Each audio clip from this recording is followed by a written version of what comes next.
Halo semuanya, jumpa lagi dengan saya Rahel dalam Gracia Community Online Experience kita hari ini. Senang sekali saya dapat menyapa teman-teman semuanya di tempat ini, baik teman-teman yang Kristen maupun yang non-Kristen, baik teman-teman dari Purwokerto ataupun di luar Purwokerto. Saya ucapkan selamat bergabung dengan kami. Teman-teman, semarak kemerdekaan Republik Indonesia pada bulan Agustus lalu itu begitu luar biasa ya teman-teman, bahkan masih bisa kita rasakan hingga saat ini. Serta antusias warga-warga Indonesia untuk memeriahkan kemerdekaan Indonesia itu begitu meriah sekali. Karena kita bisa lihat nih di berbagai daerah masih ada yang mengadakan pawai, dan kalau misalkan saya lihat nih di sosial media, pawainya tuh unik-unik banget, kreatif banget ya warga-warga Indonesia kita ini. Baik tua, muda, atau bahkan anak-anak sekalipun teman-teman. Tidak memandang status sosial, tidak memandang suku dan agama, kita dapat berkumpul jadi satu memeriahkan kemerdekaan Republik Indonesia. Dan ya, itulah Republik Indonesia. Dengan semboyannya Bhinneka Tunggal Ika, berbeda-beda tetapi tetap satu jua. Indahnya perbedaan, tapi kita masih tetap berkumpul bersatu dalam wadah negara kesatuan Republik Indonesia. Dan marilah persatuan ini kita jaga, dan ini harus dimulai dari Anda dan juga saya. Ya, kita semua harus hidup rukun dan bersatu. Indahnya kerukunan. Ayo rukun, itu adalah tema renungan firman Tuhan kita yang sebentar akan dibawakan oleh Ibu Pendeta Lois. Namun sebelumnya rekan saya Yusak bersama dengan GCC Band akan menyanyikan sebuah lagu. Dan untuk informasi tayangan khotbah dan pujian pada hari ini adalah rekaman ibadah minggu lalu dan semuanya sudah melalui protokol kesehatan yang ketat. Jadi teman-teman jangan kemana-mana ya. Tetap stay di channel ini dan selamat menyaksikan. Tuhan Yesus berkati.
Selamat pagi Bapak Ibu semuanya. Senang bisa beribadah bersama-sama pagi hari ini. Saya hari ini akan berbicara tentang kerukunan. Mengapa sih manusia itu harus rukun? Sebab kalau kita lihat situasi kanan kiri kita, di rumah tangga kita rukun, tapi seringkali kita mendengar si A, si B, si C enggak rukun. Kalau saudara mendengar ada orang yang enggak rukun, saudara bangga? tidak, tentunya kita sedih. Kenapa kok bisa nggak rukun ya? Apalagi menjelang Pilpres, saudara melihat yang sini bicara ini, yang sini bicara ini, sehingga menimbulkan ketidakrukunan. Dan itu yang tidak diinginkan oleh Tuhan. Semua manusia sebagai makhluk sosial yang normal, kita mendambakan hidup yang rukun, hidup yang damai, baik di dalam keluarga, di dalam bergereja, di dalam bertetangga, bermasyarakat, berorganisasi, dalam melakukan segala tugas pekerjaan, bahkan sampai dimanapun kita berada, kita tetap harus menjaga dan mendambakan kerukunan. Tidak bisa rukun artinya tidak bisa bersatu. Tidak bisa rukun artinya tidak bisa bekerja sama. Tidak bisa rukun artinya orang itu sudah bosan hidup. Ya kan? Kalau kita masih kepingin hidup, tentunya kita kepingin rukun. Coba saudara pikirkan, kita hidup dalam keadaan tidak rukun di satu keluarga. Suami jalan sendiri, istri jalan sendiri, anak jalan sendiri. Apa jadinya keluarga itu? Ya, yang namanya keluarga itu ya suami, istri, anak itu rukun. Kalau enggak rukun namanya bukan keluarga. Saudara-saudara, karena itu kita harus menerapkan sebagai orang-orang percaya, kita harus menerapkan kerukunan itu lebih dahulu dalam diri kita terhadap sesama. Terhadap orang yang dekat lebih dulu, keluarga kita. Bung Karno pernah mengatakan, entah bagaimana tercapainya suatu persatuan, entah bagaimana rupanya satu persatuan akan tetap membawa Indonesia merdeka melalui kapal persatuan. Kalau tidak ada kapal persatuan, tidak ada Indonesia merdeka. Lalu Bung Karno mengatakan, bangunlah suatu dunia di mana semua bangsa hidup dalam damai dan persaudaraan. Karena itu negara kita punya moto Bhinneka Tunggal Ika atau semboyan bangsa Indonesia yang tertulis pada lambang negara Indonesia Garuda Pancasila. Artinya Bhinneka Tunggal Ika, Indonesia itu kaya dengan perbedaan, memiliki berbagai suku, agama, budaya, ras, adat istiadat, bahasa, etnik yang berbeda-beda. Namun harus tetap bersatu dalam satu kesatuan negara Republik Indonesia. Sehingga Indonesia disebut sebagai masyarakat multikultural. Pemerintah berharap agar masyarakat multikultural ini bisa hidup rukun, sehingga bisa hidup berdampingan satu dengan yang lain. Kita boleh berbeda, tetapi harus tetap bersatu. Jadi kesatuan dapat tercipta bila ada kerukunan yang menghasilkan kebersamaan. Saudara-saudara, kita doakan untuk negara dan bangsa Indonesia menjelang Pilpres yang akan datang, supaya kerukunan itu tetap terjalin di antara para abdi negara, juga di antara masyarakat Indonesia semuanya. Tahukah saudara, rukun membuat kita bisa bersatu. Rukun membuat kita menghargai persaudaraan. Rukun membuat kita memiliki kedamaian dalam hidup. Jadi kerukunan memampukan kita untuk mendapatkan kekuatan dan mencapai kemenangan. Karena itu Roma 15 ayat 5-6, kita baca ayat ini bersama-sama. 2, 3. Semoga Allah yang adalah sumber ketekunan dan penghiburan mengaruniakan kerukunan kepada kamu sesuai dengan kehendak Kristus Yesus, sehingga dengan satu hati dan satu suara kamu memuliakan Allah dan Bapa Tuhan kita Yesus Kristus. Amin. Saudara-saudara, Allah sumber ketekunan dan penghiburan. Sumber ketekunan dan penghiburan memberikan kita, memberkati kita, mengaruniakan kepada kita kerukunan. Jadi kerukunan itu karunia Allah. Manusia boleh berusaha untuk rukun. Kalau tidak melibatkan Allah, tidak ada kerukunan yang sejati. Saudara-saudara, nah bisakah, sanggupkah kita menerima kerukunan sebagai karunia Allah dalam hidup kita? Seharusnya bisa. Sebab itu diberikan oleh Allah. Allah kepingin semua makhluk ciptaannya itu rukun. Karena kita harus bisa menerima kerukunan itu. Kerukunan adalah satu situasi harmonis di antara segala yang ada. Apakah itu suku, ras, agama, budaya, semuanya itu harus rukun. Kerukunan bukan saja satu kondisi yang sangat didambakan, tapi ini merupakan kehendak Allah. Kehendak Allah. Saudara-saudara, kita manusia diciptakan dengan banyak perbedaan. Perbedaan itu kemudian memunculkan toleransi terhadap sesama.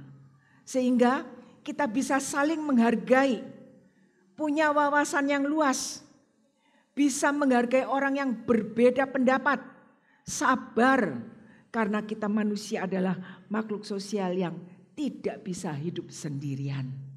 Setiap hari kita akan bertemu dengan banyak orang yang memiliki banyak perbedaan. Ya, kita tidak bisa hidup sendirian. Kita butuh bantuan orang lain.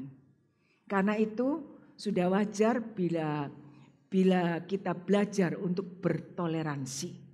Dengan toleransi kita bisa saling menghargai, saling memahami, dan terciptalah kerukunan di antara kita.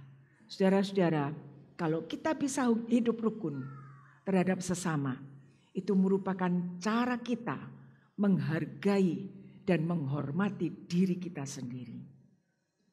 Tahukah saudara, atau mungkin saudara sering melihat orang yang tidak rukun? Apakah orang memberi penghormatan kepada dia? Tidak. Orang mencemooh, Allah, uripmu sebagai orang Kristen seperti itu, gak memberi contoh. Ya, seringkali orang yang tidak bisa rukun dicemooh, dihina. Jangan kita mau memiliki kehidupan yang tidak rukun sehingga kita tidak menghormati diri kita sendiri. Nah, dalam kebersamaan sering terjadi perbedaan yang tidak bisa dihindari. Suami istri aja berbeda kan? Karena dipersatukan walaupun dia berasal dari keluarga yang sangat berbeda. Tapi dia bisa bersatu. Kalau suami istri yang tidak bisa bersatu, segera bubar. Karena itu saya mengingatkan dalam pernikahan itu sekali untuk seumur hidup. Jadi jangka waktunya itu panjang. Kalau saudara mau menikah, pikirkan jangka waktu yang panjang itu. Gak boleh ada kata bosan. Ya, gak boleh ada kata sudah gak suka, aku kepengen ninggalkan. Itu enggak boleh ada. Nah, saudara-saudara, dan pada dasarnya manusia itu egois. Karena itu kita perlu kehadiran Allah dalam hidup kita masing-masing agar kita bisa menghargai perbedaan di antara kita. Saya dengan Bu Yani pasti kita punya pendapatan yang berbeda. Ya, punya angan-angan yang berbeda, punya rencana-rencana yang berbeda. Karena dia orang dagang, kepengennya ya jualannya laris kan. Karena saya hamba Tuhan, saya kepengennya anggota saya banyak. Berbeda, saudara-saudara. Tapi saya tetap bisa hidup akur dengan dia, rukun dengan dia.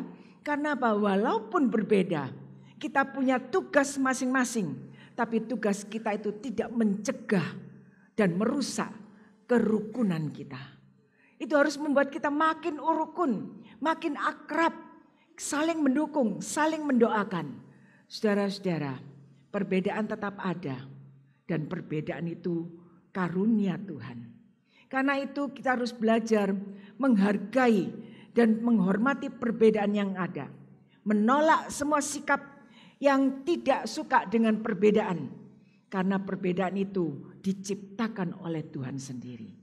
Coba kalau Tuhan menciptakan manusia itu sama ya, modelnya kayak Bu Feni semua. Kira-kira menarik enggak? Udah gemuk ya, enggak ada yang dilihat lagi. Atau Tuhan menciptakan manusia itu sama seperti Yusak.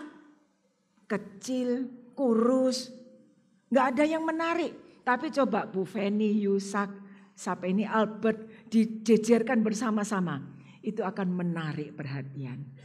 Nah, itulah perbedaan. Kita boleh berbeda. Kita harus menghargai perbedaan. Tetapi kita tidak boleh berpisah. Saudara-saudara, perbedaan tetap ada. Dan perbedaan merupakan karunia Allah bagi manusia untuk menciptakan kerukunan di antara kita. Mari kita baca Mazmur 133 ayat 1-3. Mazmur ini berbicara tentang kerukunan. Dan orang yang bisa hidup rukun, orang itu akan diberkati oleh Tuhan. Tuhan akan memerintahkan berkat. Kita nggak perlu cari, tapi Tuhan perintahkan. Ya, Tuhan perintahkan berkat bagi orang-orang yang menghargai kerukunan. Saudara-saudara, saya bacakan nyanyian Syarah Daud. Sungguh alangkah baiknya dan indahnya apabila saudara-saudara diam bersama dengan rukun. Seperti minyak yang baik di atas kepala meleleh ke janggut, yang meleleh ke janggut Harun dan ke leher jubahnya. Seperti embun gunung Hermon yang turun ke atas gunung-gunung Sion. Sebab kesanalah Tuhan memerintahkan berkat, kehidupan untuk selama-lamanya. Amin. Mazmur ini ditulis oleh Daud. Daud saat itu dipilih oleh Tuhan untuk menjadi raja atas Israel. Israel zaman itu merupakan zaman atau bangsa yang keras. Bangsa yang sukar diatur. Sehingga di antara mereka seling terjadi kesalahpahaman. Di antara mereka seling terjadi perselisihan. Dan itu membuat Israel tidak nyaman hidupnya. Saudara-saudara, Daud sebagai orang yang dipilih, seorang raja, seorang pemimpin, tentunya dia mendambakan kebaikan, kerukunan di tengah-tengah bangsa yang dipimpinnya. Karena kebaikan dan kerukunan merupakan modal utama untuk mendapatkan perhatian dan perkenan Tuhan. Saudara-saudara, kita semua adalah pemimpin-pemimpin. Entah pemimpin dalam bidang apa. Di dalam keluarga ada pemimpin. Ya, di dalam bekerja ada pemimpin. Di dalam bergaul, ya, kalau kita melihat satu geng itu ada pemimpinnya. Saudara-saudara. Nah, sebagai pemimpin kita harus memperhatikan kerukunan yang harus dicapai. Kerukunan yang harus dimiliki supaya tidak ada perselisihan di antara kita. Kita bisa berbeda pendapat, tapi beda pendapat itu tidak membuat kita terus-menerus menaruh sakit hati, tidak terus-menerus membuat kita merasa tidak terima, tidak. Saudara-saudara, kita berbeda, tapi kita juga menghargai kerukunan. Haleluya. Mazmur ini sangat pendek, merupakan pujian singkat yang menghargai tingginya sebuah persaudaraan, sebuah persatuan, sebuah kerukunan. Ada 3 hal yang dapat kita pelajari agar bisa tetap rukun. Yang pertama, kerukunan membuat kita bisa diam bersama. Ayat 1 tadi mengatakan, alangkah baik dan indahnya apabila saudara-saudara diam bersama dengan rukun. Diam bersama dengan rukun. Saudara-saudara, kalau kita bisa diam bersama dengan rukun itu baik. Ya, ada orang yang diam bersama, serumah, tapi nggak bisa rukun. Dulu saya punya tetangga di Surabaya, papa saya tuh sering nolong orang. Pendeta yang nggak punya rumah, dikasih rumah. Dan salah satunya tinggal bersama dengan kami. Saudara-saudara, rumah di gereja di Surabaya itu hampir seperti sini ya. Di situ ada rumah, lalu kami tinggal di belakang. Rumah yang enak dikasihkan orang. Kita tinggal di belakang yang kayak gubuk. Seringkali anak-anak itu protes. Apalagi kita mulai besar ya, kita mulai protes. Kenapa sih, Pi? Kok dia yang bukan apa-apa bisa dapat rumah enak, kamarnya banyak, ada dapur, ada kamar mandi. Kita yang punya tanah, yang punya rumah, kok cuma kamarnya 2, ya, dibuat tinggal bersama lagi, ranjangnya susun, di atas buat anak laki-laki, di bawah buat anak perempuan. Saudara-saudara, hanya itu yang dimiliki oleh ayah saya. Tapi saya bisa merasakan kerukunan di dalam rumah tangga ayah saya. Orang yang dikasih rumah itu sebetulnya dia harus berbahagia. Tapi seringkali tidak bisa berbahagia. Karena apa? Karena antara suami dan istri tidak sefaham dan tidak sejalan. Suaminya seorang hamba Tuhan. Istrinya tidak mau mendukung pekerjaan hamba Tuhan. Kerjanya apa? Ngutang sana sini, sana sini. Dia kalau ngutang pakai nama papa saya supaya orang yang diutang itu mau kasih uang. Saudara-saudara, hati-hati ya kalau ada yang ngutang di sini pakai nama saya, tolak. Jangan percaya. Sebab saya enggak mengajarkan utang di sini. Ya. Nah, satu ketika karena utangnya itu sudah bertubi-tubi, bertumpuk-tumpuk, akhirnya istri pendeta ini dimasukkan penjara. Yang ngurus juga papa saya lagi. Pikiran kita ya anak-anak, oh kalau sudah di penjara itu bertobat. Saudara-saudara, pulang ke rumah, enggak taunya piring terbang tidak pernah berhenti. Kalau sudah dengar ribut-ribut, kita tuh ngintip di jendela gereja. Ya kita ngintip, saya, Paul, Lukas, karena sudah besar-besar ya, ngintip apa yang terjadi. Kalau suaminya banting, pring, hore, kita bertepuk tangan.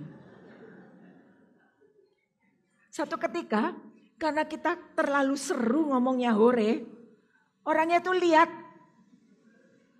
ke arah jendela, lalu apa yang dilakukan? Gelasnya itu dilemparkan ke kita. Akhirnya perang kacanya pecah. Kita seringkali senang melihat orang susah. Sebetulnya itu bukan hal yang baik. Kita harus menangis kalau lihat orang gak rukun. Ya, kita harus menangis dan kita harus berusaha mendamaikan mereka. Saudara-saudara, karena itu di antara kita, pasangan-pasangan yang ada, usahakan sebelum kalian bertindak sebagai istri, tanya kepada suami, boleh enggak aku melakukan ini? Itu yang saya lakukan. Ya, saya selalu tanya, aku mau begini boleh enggak ya? Kalau suami saya berpikir, dia katakan, oke, baik, saya kerjakan. Jangan bertindak semau kita sendiri. Mengapa seringkali ibu-ibu salah jalan? Maaf ibu-ibu, saya harus mengatakan terus terang, ya, ibu-ibu salah jalan sehingga melakukan perbuatan di luar tahu suaminya. Karena apa? Pertama, terlalu nganggur di rumah. Gak punya kesibukan. Ya, karena pikirannya nganggur, lah dia mikir apa ya yang bisa dikerjakan ya. Nah, mulai jalan. Karena kesini cerita, aku loh sengsara, aku begini begitu. Ujung-ujungnya apa? Pinjem duit. Saudara-saudara, tidak ada di GCC Purwokerto untuk utang mengutang. Ya, kalau utang orang datang baik-baik pada kita berbelas kasihan, nanti kalau kita sudah nagih mecicil mata kita. Ya kan? Gak mungkin orang itu bisa bayar. Karena itu ibu-ibu belajar mencukupkan diri dengan apa yang Tuhan berikan. Kalau Tuhan memberkati tiap-tiap keluarga, tentunya Tuhan itu punya porsi. Orang ini sanggup menikmati berkat Tuhan. Kalau kita tidak menghargai porsi yang Tuhan berikan, kita menginginkan lebih dari porsi yang Tuhan inginkan, akhirnya kita akan melakukan kesalahan demi kesalahan. Saudara-saudara, karena itu belajar. Ya, kalau kita kepingin rukun dan supaya bisa hidup bersama, kita harus menghargai perbedaan. Dan orang yang menghargai perbedaan itu juga suka memberikan pertolongan. Ya, suka memberikan pertolongan. Bukan hanya perbedaan saja antara suami istri, ya, tapi yang harus dihargai, tapi juga suka memberi pertolongan. Suami istri memang kadang-kadang berbeda. Karena itu kalau saudara mau menikah, Jangan menikah dengan orang yang terlalu pintar. Sebab saudara akan kalah. Apa yang dipikirkan gak nyampe ke pikiran kita. Tapi kalau kita menikah bersama-sama, derajat kita, pendidikan kita akan hidup bersama dengan enak. Sebab satu kali pernah ya, ada suami istri datang, lalu dia mengatakan gini, tante-tante ke rumah saya kira ada apa ya, saya mungkin mau dikasih berkat gitu. Gak taunya suruh lihat mereka bertengkar. Suaminya bilang apa? Istriku ini loh goblok banget. Gak bisa masak, gak bisa ngatur rumah tangga, ngelempret terus. Terus sudah selesai ngomel-ngomel begitu, lalu saya tanya pada dia gini, kamu nikah itu dijodohkan atau cari sendiri? Kalau kamu nikah dijodohkan, kamu gak tahu apa-apa tentang istrimu. Ya kamu dapatnya seperti ini. Tapi kalau kamu menikah itu karena keinginanmu sendiri, tentunya kamu tahu sebelumnya, ya, kamu tahu bagaimana model istri yang akan kamu ambil. Terus dia diam. Lalu saya katakan, biarpun goblok, tapi itu sudah pilihanmu. Gak boleh dibuang kemana-mana. Saudara-saudara. Nah, itu seringkali terjadi dalam kehidupan kita.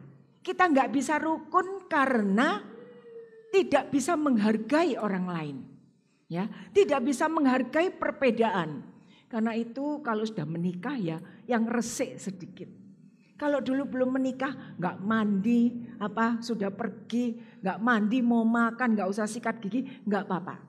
Tapi kalau sudah menikah, semua kebiasaan yang buruk itu harus dibuang, ya kan? Kalau kita nggak mandi, pergi sebagai istri, yang malu siapa? Suami kita kan. Kalau suami nggak mandi, langsung pergi, ya, yang malu siapa? Istrinya. Jadi kita harus saling menghargai dan kita tidak boleh mempermalukan satu dengan yang lain. Saudara-saudara, kesalahpahaman bisa terjadi di antara keluarga, tapi usahakan saat kesalahpahaman itu terjadi, jangan ada perkataan keluar dari mulut yang diciptakan Tuhan, perkataan yang tidak baik, yang tidak senonoh. Tuhan menciptakan mulut kita untuk mengucapkan kata-kata berkat, kata-kata yang baik. Karena itu kata-kata yang tidak baik harus ditanggalkan. Ya, bulan-bulan ini bulannya pengantin, saudara-saudara. Tanggal 9 besok di Jakarta, di GCC dan TCL ada 3 pengantin di hari yang sama dan jamnya berdekatan. Yang satu jam 7:30 pemberkatannya, yang satu jam 8, yang satu jam 2 siang. Lalu Yason bilang, gimana ini Mama ambil salah satu supaya aku bisa ke tempat yang lain. Jaraknya itu jauh-jauh, Jakarta Timur, Jakarta Selatan, ya. Dan itu nggak mungkin dilakukan. Akhirnya ya oke deh, ya saya ke Jakarta, saya akan melayani yang jam 7.30, setengah 8, ya. Lalu Yason upacara jam 8 di Jakarta Selatan, nanti jam 2 lagi. Doa saya untuk semua pasangan-pasangan yang akan menikah ini, supaya benar-benar dilimpahi kasih agape oleh Tuhan. Sehingga pernikahan itu bisa langgeng dan diberkati oleh Tuhan. Di sini pun sampai akhir tahun nanti ada 4 pernikahan. Kemarinnya ada yang 1 mau tanggal 9 bulan 9. Saya bilang sudah gak bisa sebab saya harus ke Jakarta, ya, lalu diundur. Saudara-saudara, mereka pilih tanggal yang baik. Katanya 9923. Nanti ada lagi yang menikah tanggal berapa ya? 24 bulan 2 tahun 2024. Milih tanggalnya bagus-bagus. Saya bilang bisa diganti enggak? Enggak bisa Tan, enggak bisa diganti. Oke deh. Nanti diperhatikan ya, yang sudah menikah dan memilih tanggal yang baik itu, hidup pernikahannya seperti apa? Tentunya saya mengharapkan hidup pernikahannya itu juga baik seperti tanggal yang dipilih. Ya kan? Hidup pernikahannya itu harus baik seperti tanggal yang dipilih, tanggal yang didambakan, yang tidak bisa diubah. Karena itu kalau ada selisih paham di antara keluarga, tunjukkan. Kita udah milih tanggal yang baik loh. Kita harus hidup dengan baik dalam keluarga. Haleluya. Diam bersama dengan rukun agar bisa saling tolong menolong. Ada kerjasama yang baik untuk hal yang positif. Tolong menolong bukan untuk hal yang negatif. Tolong menolong bukan untuk menyembunyikan sesuatu yang salah. Kalau itu terjadi, itu bukan kerjasama, bukan rukun yang baik. Itu rukun yang negatif. Tuhan ingin kita rukun yang positif. Rukun yang positif itu rukun yang jujur. Rukun yang tidak menutupi kesalahan. Benar-benar melakukan saling tolong menolong. Saudara-saudara, dalam lingkungan pekerjaan kita butuh orang lain untuk membantu. Kita tidak bisa bekerja sendiri.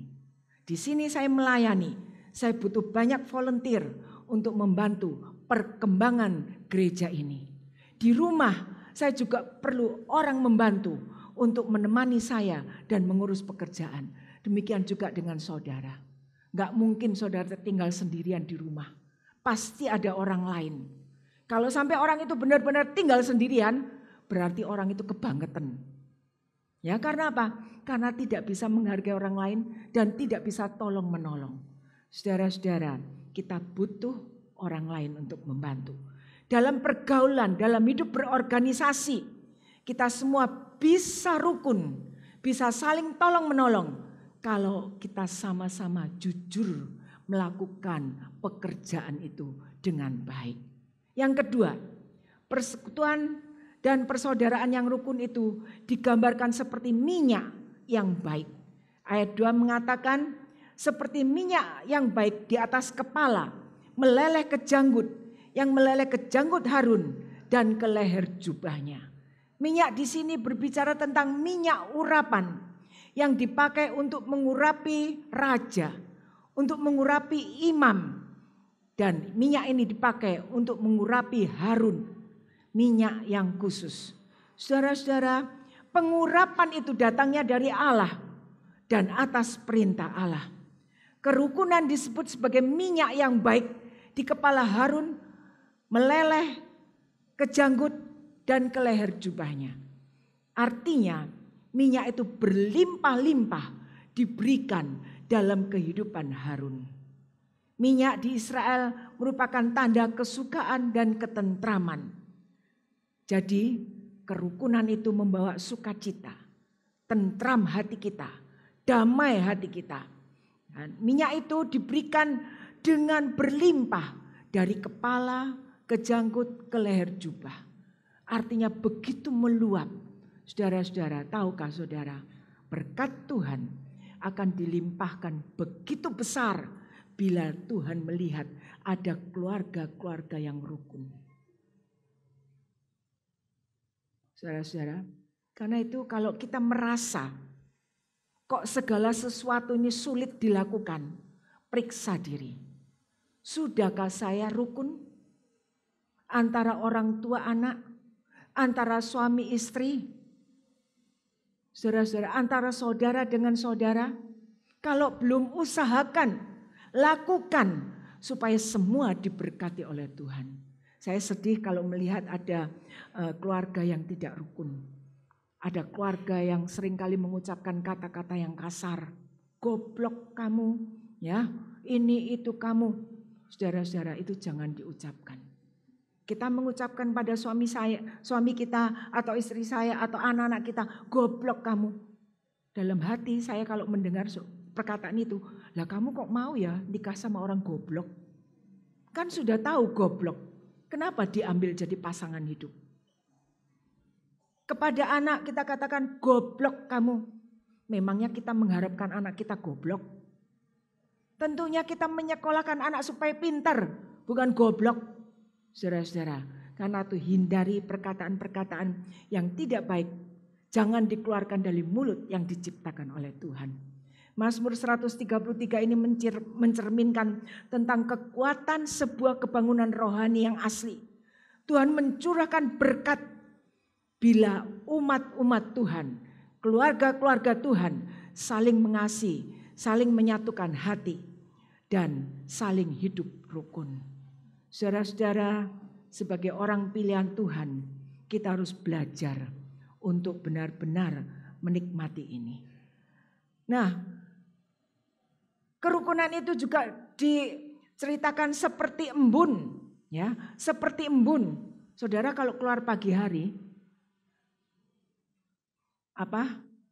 kadang-kadang itu ada embun yang turun, nyes gitu ya. Saya kalau keluar pagi jam 5:30 saya keluar di halaman itu, wah enak segar sekali. Nah, rukun itu seperti embun. Embun itu memberi kesegaran, memberi kehidupan. Kalau kita bisa rukun, artinya hidup kita segar. Kita bisa memiliki kehidupan yang benar. Saudara-saudara, orang-orang pilihan Tuhan, kita harus bisa mewujudkan kerukunan di antara keluarga kita lebih dahulu. Lalu kita meluas ke jemaat kita di tempat ini. Sebuah orkestra musik, saudara melihat banyak yang main musik di sini. Ada keyboard, ada drum, ada gitar, ya, ada apa lagi? Kadang-kadang ada yang ketepuk, ya. Itu semua bisa dimainkan dengan baik.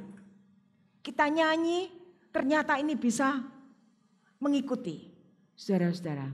Kenapa? Karena mereka bersatu, memainkan itu dengan kunci yang sama dan menghasilkan alunan musik yang indah. Kunci untuk saudara akur, miliki kerendahan hati, ya, belajar untuk saling tolong menolong, dan ingat berkat Tuhan akan dicurahkan dalam hidup kita. Berkat Tuhan itu akan mengikuti hidup kita bila kita memiliki kerukunan. Haleluya. Saudara-saudara, perbedaan pasti ada. Tetapi setiap perbedaan jangan dijadikan alasan untuk tidak bisa hidup bersama, bekerja bersama. Tapi jadikan perbedaan itu sebagai satu dinamika yang menyimpan potensi untuk melakukan hal-hal yang baik, yang lebih besar dan yang luar biasa. Ada satu kekuatan besar dalam kehidupan kita. Satu berkat menanti kita kalau kita bisa hidup dalam kerukunan. Mari kita berdiri bersama-sama. Katakan, bila di sampingmu ada istrimu, tepuk bahunya. Ayo rukun. 2, 3. Ayo suami ke istri, istri ke suami. 2, 3 lagi. Pak Niko itu gak mau rukun, makanya dia gak mau nepuk. Ya, kita harus bisa rukun. Suami, istri, orang tua, anak, semua harus belajar rukun. Amin. Haleluya. Mari kita nyanyikan. Sungguh alangkah baiknya, sungguh alangkah indahnya.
merindukan kerukunan dalam hidup kita masing-masing, dalam rumah tangga kita, supaya berkat Tuhan bisa diperintahkan, dicurahkan dalam kehidupan kita masing-masing. Mari kita berdoa. Anugerah Tuhan membuat kami bisa beribadah hari ini. Anugerah Tuhan membuat kami bisa melayani Tuhan hari ini. Dan firman Tuhan mengajarkan untuk kami dapat hidup rukun dengan sesama. Yang dimulai dari keluarga kami, teman-teman, relasi, dan rekan kerja kami. Tuhan, kami butuh hati yang tulus. Kami butuh hati yang bersih. Sehingga kami bisa saling menghargai. Kami bisa hidup rukun bersama. Kami bisa hidup bekerja sama. Walaupun banyak perbedaan di antara kami, tapi perbedaan bukan menjadi penghalang untuk kami hidup rukun. Tuhan, kami mau belajar untuk saling tolong-menolong dan tidak merugikan sesama kami. Berikan kami kerendahan hati Tuhan, mengakui kekurangan dan kelemahan kami, sehingga berkat Tuhan akan terus mengalir dalam hidup ini, dalam keluarga kami, dan memberikan sukacita dan kedamaian. Kami berdoa untuk keluarga-keluarga, teman-teman yang belum bisa menikmati kerukunan dalam hidup mereka. Belas kasihan Tuhan kami rindukan agar setiap pribadi bisa mengalami zaman Tuhan, dipulihkan untuk bisa menikmati berkat kerukunan yang Tuhan berikan. Ampuni kami kalau seringkali kami membanggakan diri kami dan menimbulkan ketidaknyamanan bagi sekeliling kami. Tuhan, ampuni kami. Biarlah kerukunan membuat hidup kami, keluarga kami, pekerjaan kami disertai dan diberkati oleh Tuhan. Berikan kerendahan hati dalam hidup kami Tuhan, agar Engkau bebas mengerjakan hidup ini dan memberkati hidup ini. Berkati semua yang hadir beribadah hari ini. Berkati semua yang sudah melakukan tugas pelayanan hari ini. Kiranya apa yang sudah dilakukan diperkenan oleh Tuhan dan menyenangkan hati Tuhan. Tuhan memberkati setiap rumah tangga, anak-anak, usaha pekerjaan yang dilakukan. Cukupkan semua kebutuhan-kebutuhan hidup kami dengan berkat yang Tuhan berikan. Sehingga kami tidak perlu mengalami kekurangan. Karena pemeliharaan Tuhan nyata bagi kami, orang yang berharap kepada Tuhan. Berkati setiap persembahan, persepuluhan yang diberikan untuk menunjang operasional gereja ini. Berkati juga persembahan untuk STT Soteria, sehingga STT Soteria bisa melakukan tugas belajar dan mengajar dengan baik. Cukupkan semua kebutuhan-kebutuhan yang diperlukan itu Tuhan. Dan pagi hari ini kami bersatu hati, kami mendoakan Ibu Karto yang saat ini sedang dirawat di Rumah Sakit Elizabeth. Tuhan hadir dan jamah tubuh Bu Karto. Bersatu hati kami memanggil namamu dalam nama Tuhan Yesus. Sembuhkan, berikan kekuatan yang baru bagi Bu Karto. Terima kasih Tuhan, terima kasih. Saudara-saudara, kita mengangkat kedua tangan kita untuk menerima berkat Tuhan. Kiranya berkat dari Allah Bapa, Allah Anak dan Allah Roh Kudus menyertai saudara semua kembali ke rumah masing-masing, memberkati usaha pekerjaan, memberkati keluarga, dan apapun yang dilakukan, berkat itu nyata menyertai sampai Maranatha Tuhan Yesus datang kembali. Bersama-sama kita katakan, dalam nama Tuhan Yesus Kristus, Juru Selamat kami sudah berdoa. Amin.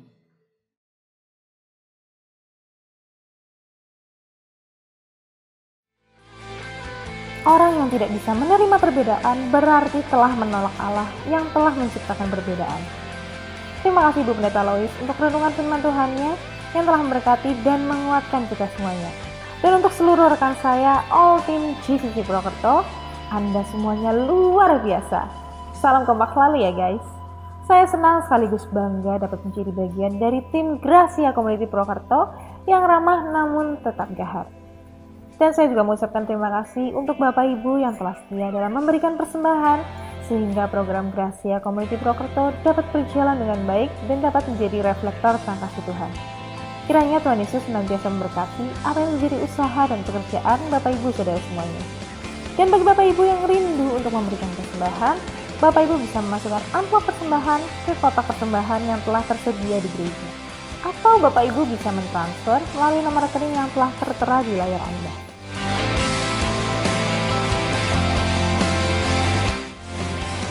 Saya Rahel, sampai jumpa dalam online experience kita Jumat depan. Tuhan Yesus memberkati.